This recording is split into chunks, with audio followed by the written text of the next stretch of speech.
Hey there, welcome back to our Lament series, where we're taking a look at the book of Lamentations, or the last 3 chapters, and kind of figuring out a little bit, what does it mean to lament, or what does it mean to live in a time of life where it doesn't feel like there's much hope, and how do we find hope in Jesus in the midst of all of that? So, Carl, remind us a little bit. What is a lament? Where do we find the book of Lamentations? All that. Okay, so a lament is crying out to God and just bearing your soul about things you think are unfair, or why am I suffering this way, or why doesn't it get any better, or whatever. And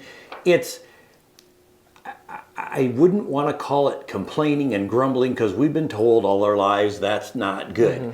This is deeper than that, where you're just like, I am desperate to understand what is going on, and I don't really get it. So that's my definition of a lament. Book of Lamentations is found in the Old Testament. Is very short books, 5 chapters long.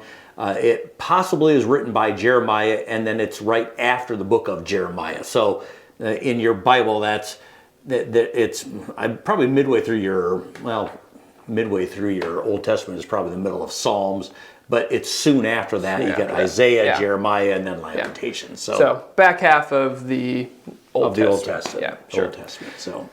So we are looking at chapter 4 this week. Dennis took a look at chapter 3 this past week, and then I'll be looking at chapter 4 this week, and Carl will look at chapter 5 the following week. And so in this chapter 4, it's does something kind of neat here, where each verse is a letter of the Hebrew alphabet. Yeah, cool. So we have this kind of poetic feature to it that can be really cool to look at, and it can give us more understanding of why the passage is structured the way it is, and even some meaning behind it. But overall, this is a tough passage. It's talking a lot about the judgment that God has given to the city of Israel because of the priests and the prophets, or they're sinning against God, they're not being obedient to God, and it has caused destruction in Jerusalem. Because of their disobedience. Okay. So when you look at that, like you said, it was hard, and I've looked at it too. What's the hardest part that as you look at this chapter? What makes it so hard for you? Yeah. So for this chapter specifically, I think what's really hard is we don't really find that hope at the end, right? There's not that feel-good resolution type of thing that we would want. We still feel the tension of it all by the end, and I think that helps us to zoom out a little bit and to see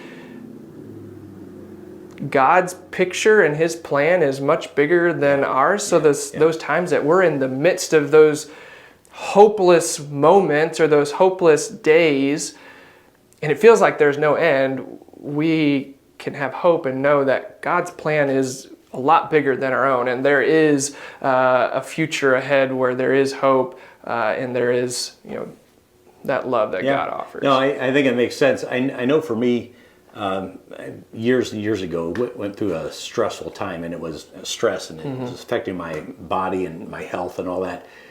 And I know when I get periods like that, or periods where I've had months where pinched nerve in the back, I always ask myself, well, is this ever going to end? Yeah.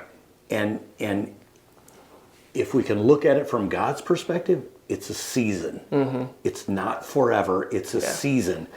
But I know for myself, when I'm in the midst of something like that, it's like, is it ever going to end? Yeah. And so this whole chapter, it's all about the tough stuff. Yeah. And it's not like, oh, but this could be fine tomorrow, or anything like that. It's not there. And so one thing that's really interesting that I think we can kind of find from this passage is this idea of humanity disobeying God is kind of just this cycle that happens over and over again. And then there's one person that comes into the world that breaks that cycle, and that would be Jesus, right? And so Jesus has broken that cycle. And so even though this chapter ends with very little hope in it, that's not the end of the story. And so we're gonna dive into that more in the sermon on Sunday. To there is hope, even though this passage doesn't show it. There is hope in how we live and interact with everyone. So for Sunday we're looking at Lamentations 4.